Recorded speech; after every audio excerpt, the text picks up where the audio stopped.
You're just being dramatic again. My mother sighed, barely glancing up from her phone as I doubled over in pain at the breakfast table. Eat your breakfast and get ready for school. My name is Emily Parker, and at 16 I've been fighting about just against a mysterious illness, but against my own family's disbelief. Mom, please, I whispered, clutching my stomach. Something's really wrong. The pain is getting worse. The room was spinning, and black spots danced in my vision. My father slammed his coffee mug down, making me flinch. Enough, he snapped. Your mother and I are tired of these attention-seeking stunts. You've already made us late for work 3 times this month with your so-called emergencies. I tried to stand to prove I could push through like they wanted, but my legs gave out. I crashed to the floor, knocking over my chair. Instead of helping me up, my mother just rolled her eyes. And the Oscar goes to ... She muttered. My younger sister, Katie, watched from across the table, her face a mixture of concern and confusion. At 12, she'd been taught to believe their narrative that her big sister was just a drama queen looking for attention. This had been my life for the past 8 months. It started with fatigue and dizziness, then progressed to severe abdominal pain and unexplained bruising. Each new symptom was met with accusations and eye rolls from my parents.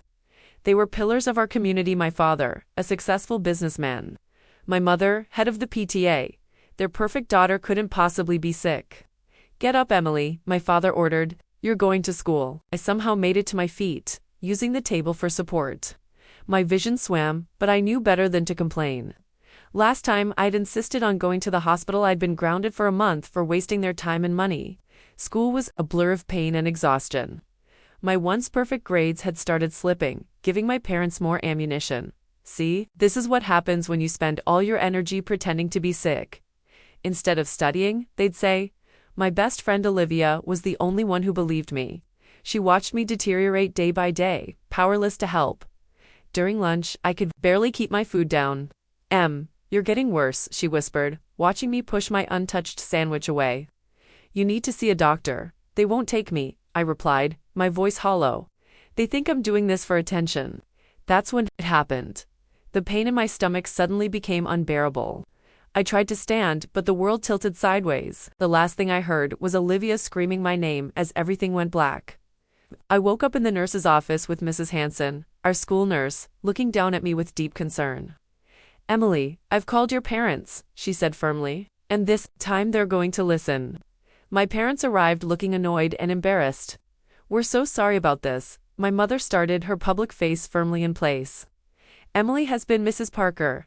Mrs. Hanson cut her off. Your daughter's blood pressure is dangerously low. She's showing signs of severe anemia, and those bruises on her arms are not normal. As a mandated reporter, I cannot let her leave without proper medical attention. My father's face darkened. Are you threatening us? No, Mr. Parker, I'm protecting your daughter. Either you take her to the hospital now, or I'm calling an ambulance. For the first time, I saw uncertainty flicker across my parents' faces. Their perfect facade was cracking.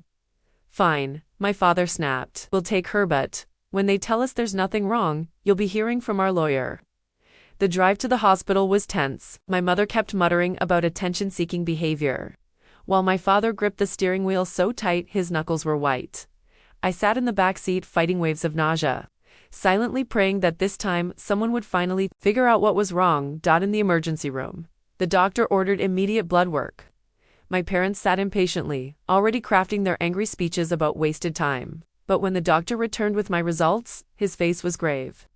Mr. and Mrs. Parker, he said, his voice serious. We need to talk about your daughter's blood work. The look on his face made even my father sit up straighter.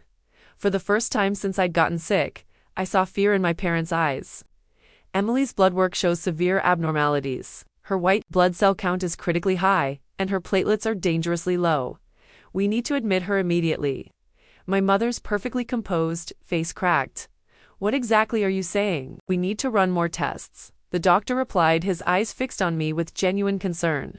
But these results are consistent with leukemia. The word hung in the air like a heavy cloud. Leukemia. The thing I'd secretly feared during those long nights of unexplained pain. While my parents dismissed every symptom, my father stood up abruptly. This is ridiculous. Our daughter was fine just months ago. She's been making up symptoms for attention, and now you're encouraging it with these dramatic diagnoses. The doctor's expression hardened. "Mr. Parker, I have your daughter's blood work right here. These numbers don't lie. If we don't start treatment immediately, your daughter's life is at risk." My mother's face had gone pale. But she was just being dramatic. "We thought you thought wrong," the doctor cut her off firmly. "And frankly, I'm concerned about how long Emily's symptoms have been ignored. How long has she been complaining of pain?" 8 months, I whispered, my voice barely audible. The doctor's jaw tightened. 8 months. 8 months of untreated leukemia. He turned to my parents, his professional demeanor barely containing his anger. "Do you understand what you've done by delaying medical care?" My parents stood there speechless for the first time I could remember. The perfect image they'd worked so hard to maintain was shattering around them.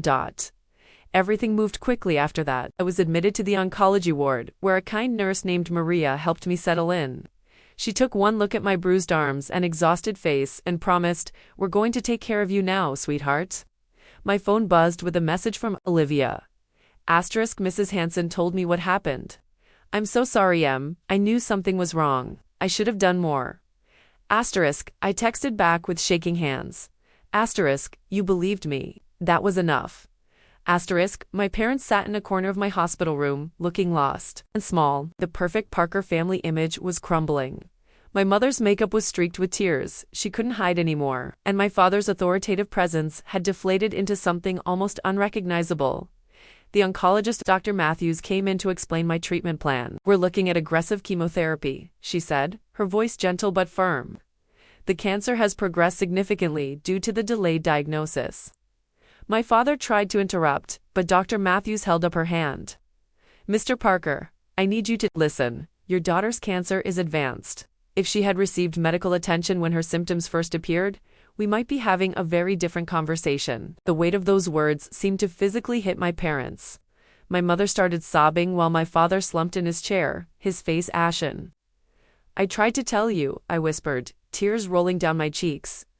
"I begged you to believe me." That night, as I lay in my hospital bed surrounded by beeping machines, my little sister Katie was finally allowed to visit. She crept into the room, her eyes wide with fear and confusion. "Amy," she whispered, using my childhood nickname. "Are you really sick? Mom and Dad said you were pretending." I patted the edge of my bed and she carefully sat down. "They were wrong, Katie. I've been sick for a long time." She burst into tears. "I'm sorry I didn't believe you," they said. "Big sisters sometimes do things for attention." And I pulled her into a gentle hug, ignoring the pain from my bruised arms. "It's not your fault. You're just a kid. They're the adults. They should have known better." Outside my room, I could hear my parents arguing with Dr. Matthews about my treatment plan, still trying to maintain some control over the situation.